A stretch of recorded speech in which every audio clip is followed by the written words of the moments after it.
नमस्कार, मैं Priyadarshan Kumar civil service sport channel पे आपका स्वागत है। आज मैं संघ एवं इसका राज्य क्षेत्र टॉपिक के भाग 2 पर चर्चा करूंगा। पार्ट 1 में मैंने कॉन्स्टिट्यूशन के आर्टिकल 1, आर्टिकल 2 और आर्टिकल 3 पर मैंने विस्तार पूर्वक चर्चा की कि किस प्रकार संसद जो है राज्यों के नाम, राज्यों के क्षेत्र, राज्यों की सीमाओं आदि में परिवर्तन कर सकता है। और इसके साथ पार्ट 1 में मैंने इस बात पर भी चर्चा की कि किस प्रकार देशी रियासतों का भारत संघ में विलय किया जाता है। आज मैं इसी के भाग 2 पर चर्चा करूंगा और इस चर्चा के क्रम में मैं सबसे पहले राज्यों का पुनर्गठन डायमेंशन पर चर्चा करूंगा। तो देखें कि राज्यों के पुनर्गठन को लेकर आज़ादी से पूर्व से लेकर आज़ादी के पश्चात तक बहुत सारे आंदोलन हो चुके हैं और उस आंदोलन का जो आधार था वह भाषाई था, सामाजिक और सांस्कृतिक था, आर्थिक पिछड़ेपन था आदि आदि। तो देखें कि आज़ादी से पूर्व सबसे पहले जो है पृथक पहचान को लेकर जो आंदोलन हुआ, वह आंदोलन सबसे पहले कहाँ होता है तो वह बिहार में होता है।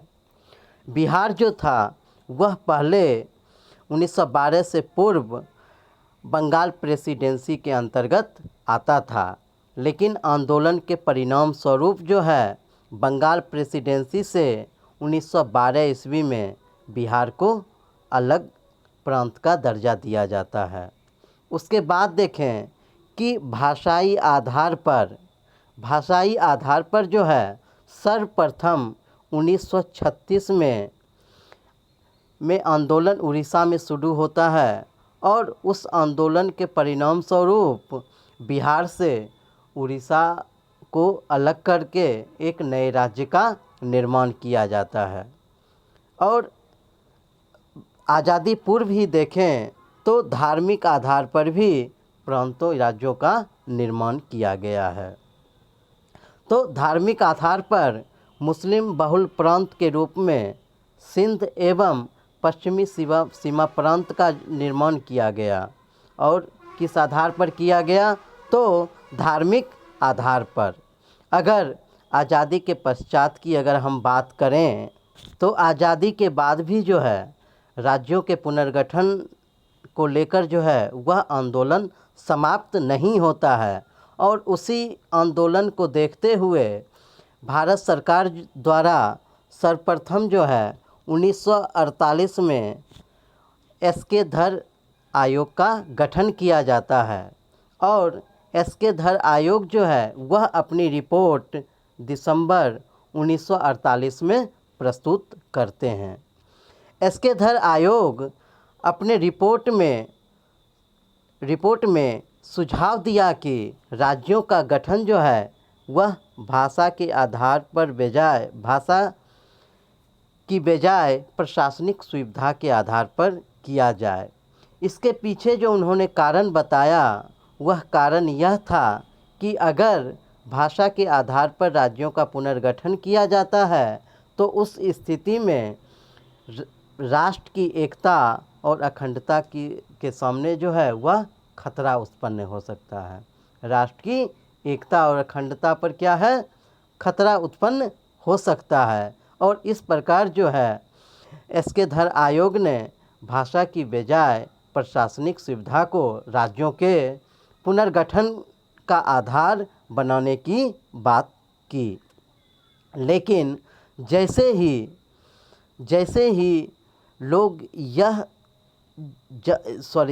लोगों को यह पता चलता है कि एस.के. धर आयोग ने भाषा की बजाय प्रशासनिक सुविधा के आधार पर राज्यों के पुनर्गठन की बात की, एक बार फिर जो है वह आंदोलन शुरू हो जाता है। और उस आंदोलन को देखते हुए सरकार के द्वारा जे.वी.पी. समिति का गठन किया जाता है। देखें कि जे.वी.पी. समिति जो है वह 3 सदस्यीय समिति समिति थी और इनका जो नाम है वह 3 सदस्यों के नाम पर पड़ा जेबीपी समिति। जे से जवाहरलाल नेहरू, वी से वल्लभ भाई पटेल और पी से पट्टाभी सीतारामैया।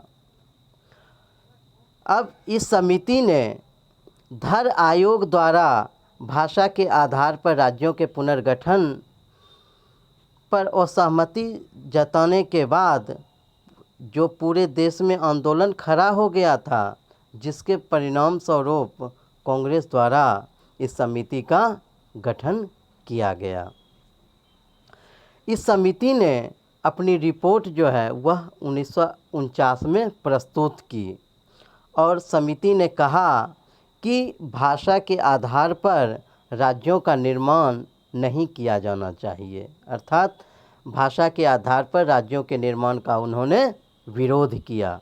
साथ ही उन्होंने यह भी कहा कि यदि जनता अपनी बात पर कायम हो, अपनी मांग पर कायम हो, तो उस स्थिति में भारत एक लोकतांत्रिक देश होने के नाते जनता की मांगों का सम्मान करेगी, आदर करेगी।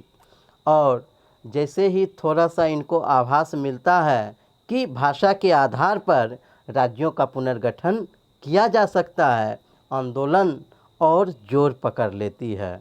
और 1952 आते आते क्या होता है, तो तेलुगु भाषी राज्य के रूप में पृथक आंध्र प्रदेश के लिए जो है आंदोलन वह उत्कर्ष पर पहुंच जाता है।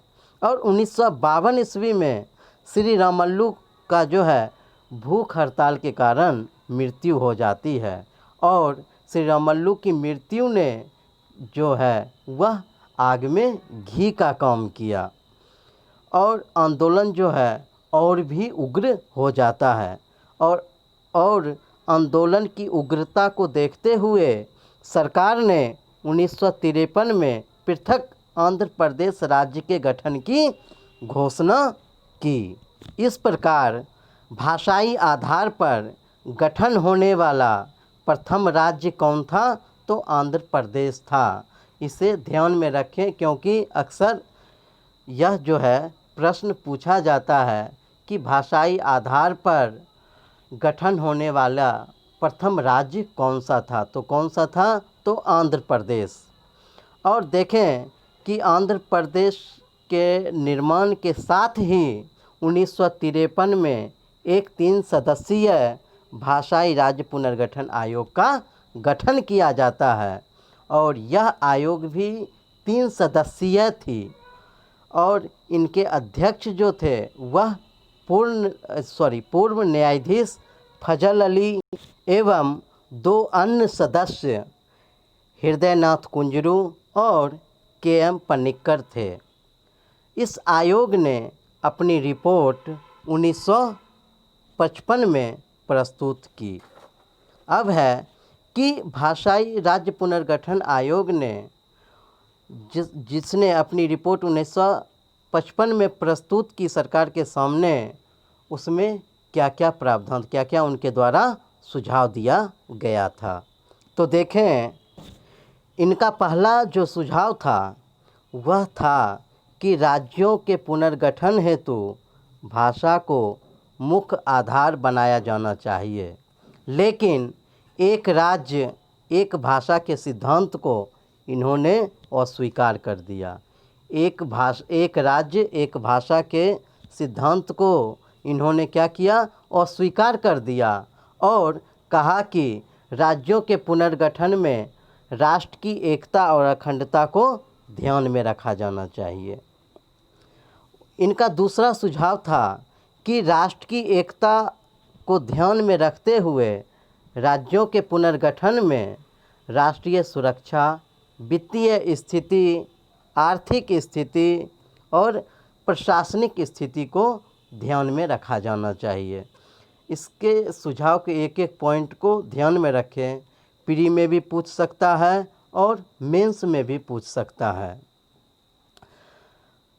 तीसरा इनका सुझाव था कि मूल संविधान में निहित 3 श्रेणियों में राज्यों के वर्गीकरण को समाप्त किया जाए। मूल संविधान में जो राज्यों के निर्माण की जो 3 श्रेणियां थी उन्हें समाप्त करने की बात इन्होंने की।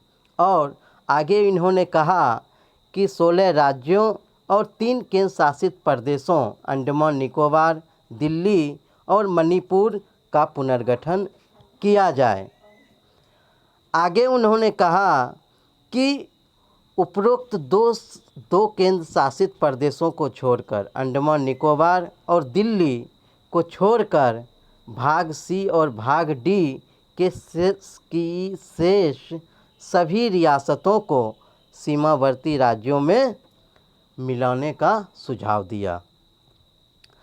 अब जो है फजल अली आयोग द्वारा दिए गए सुझावों में थोड़ा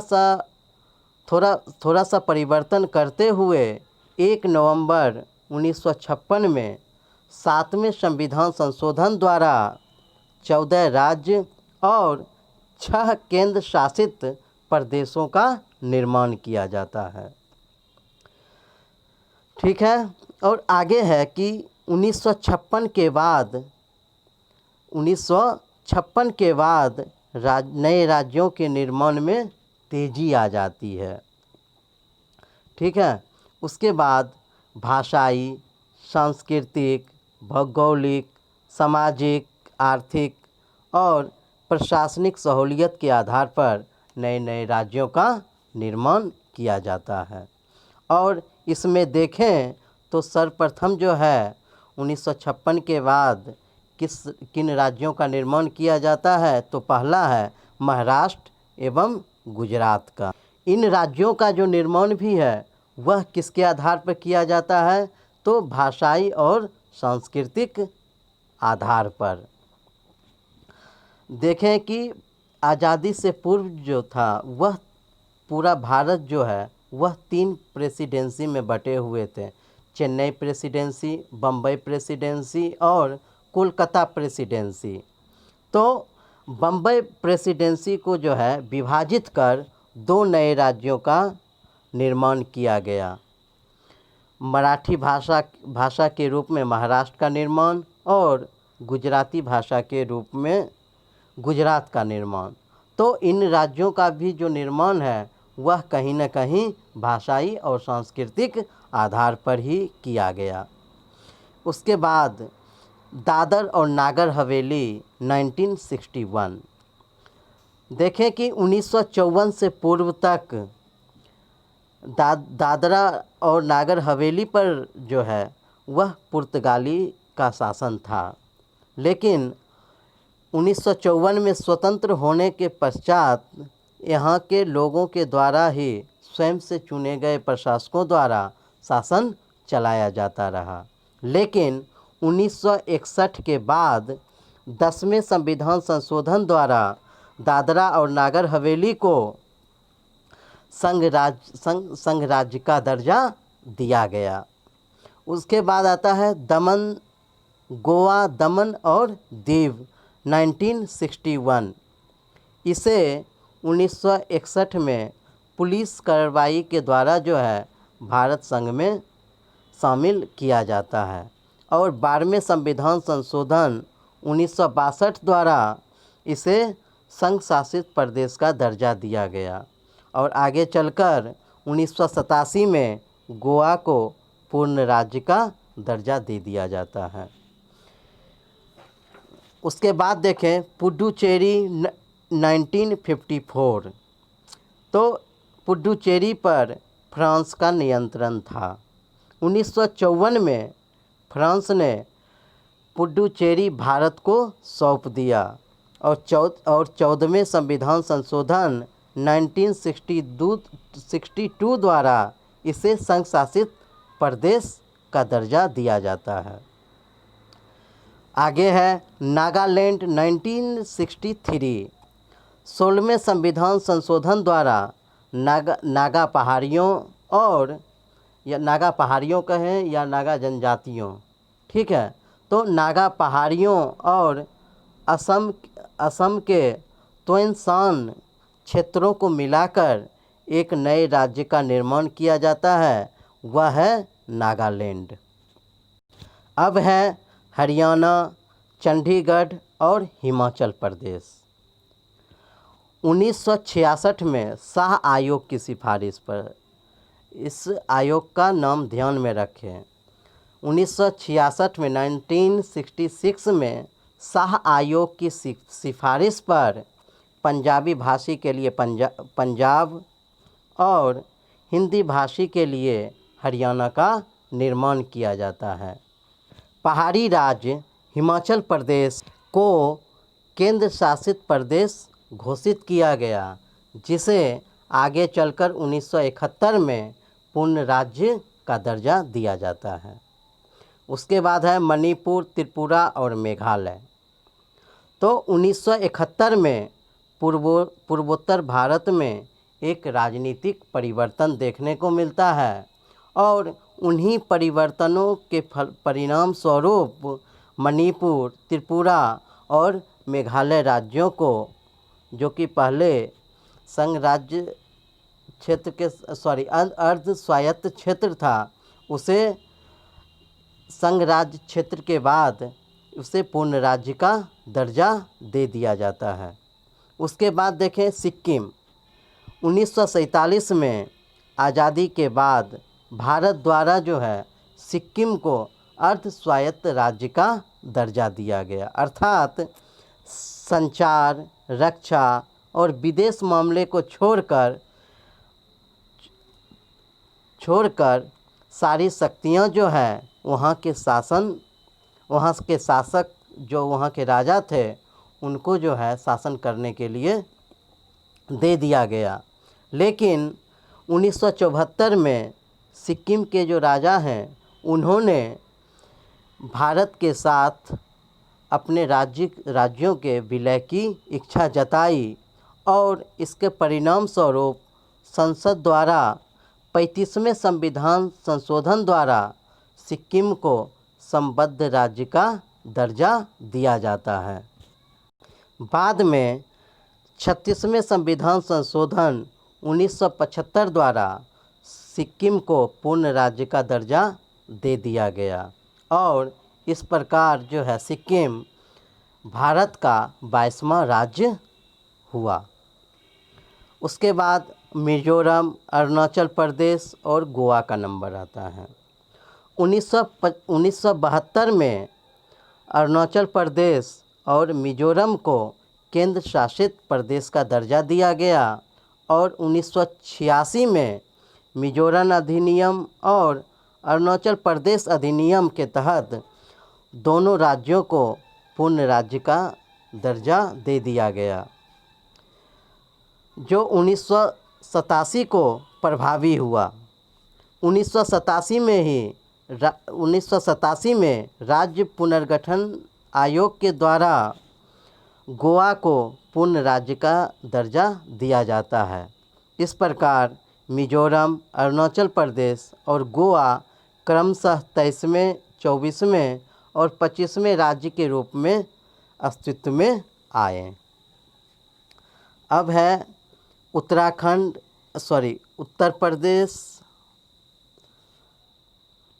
प्रदेश, उत्तराखंड और झारखंड, छत्तीसगढ़, उत्तराखंड और झारखंड, इन तीनों ही राज्यों का निर्माण जो है वह 2000 ईस्वी में होता है और इनके निर्माण का जो आधार था वह क्या था, तो क्षेत्रीय हितों की सुरक्षा, सामाजिक आर्थिक विकास के आधार पर इन राज्यों का जो है निर्माण किया जाता है। उत्तर प्रदेश से उत्तराखंड का उत्तर प्रदेश से उत्तराखंड का, बिहार से झारखंड का और मध्य प्रदेश से छत्तीसगढ़ राज्य का गठन जो है जनजातीय के साथ साथ प्रशासनिक सुविधा के आधार पर हुआ। एक बार और शुरू से सुन लें कि 2000 ईस्वी में 3 राज्यों का गठन होता है, छत्तीसगढ़, उत्तराखंड और झारखंड। और इन राज्यों का जो गठन हुआ वह किस किस आधार पर हुआ, तो पहला क्षेत्रीय हितों की सुरक्षा और दूसरा था सामाजिक आर्थिक विकास। और इसको लेकर जो है पृथक राज्यों की मांग जो है की जाने लगी और छत्तीसगढ़, उत्तराखंड और झारखंड का निर्माण इसी आधार पर हुआ। 2000 ईस्वी में उत्तर प्रदेश से उत्तराखंड, बिहार से झारखंड और मध्य प्रदेश से छत्तीस राज्य का गठन जनजातीय के साथ साथ प्रशासनिक सुविधा के आधार पर हुआ। और आगे चलकर देखें तो इसी आर्थिक पिछड़ेपन के आधार पर आंध्र प्रदेश पुनर्गठन अधिनियम 2013 के तहत जून 2014 में एक पृथक राज्य के रूप में आंध्र प्रदेश का गठन होता है। तो मित्रों, इस वीडियो में मैंने राज्यों के पुनर्गठन पर विस्तार से चर्चा की। अब नेक्स्ट वीडियो जो होगा उसमें सिर्फ जम्मू कश्मीर को पर चर्चा होगी कि किस प्रकार जम्मू कश्मीर की स्वायत्तता ख़त्म की गई, किस प्रकार जम्मू कश्मीर को जो 370 और 35A के तहत विशेष स्वायत्तता दी गई थी, और साथ ही किस प्रकार जो है पृथक करके ये जम्मू कश्मीर को तोड़कर 2 केंद्र शासित प्रदेश में बदल दिया जाता है। अर्थात जम्मू कश्मीर से राज्य का दर्जा छीनकर 2 केंद्र शासित प्रदेश में बदल दिया जाता है। तो नेक्स्ट वीडियो में इसी पर विस्तार से चर्चा होगी। आप हमारे चैनल को सिविल सर्विस स्पॉट को लाइक करें, सब्सक्राइब करें, कमेंट करें और बेल आइकन का बटन है जिसे दबाएं ताकि नेक्स्ट आने वाली वीडियो की सूचनाएं जो हैं वह आप तक पहुंच सके। हमसे और हमारे चैनल सिविल सर्विस स्पॉट से जुड़ने के लिए बहुत बहुत धन्यवाद।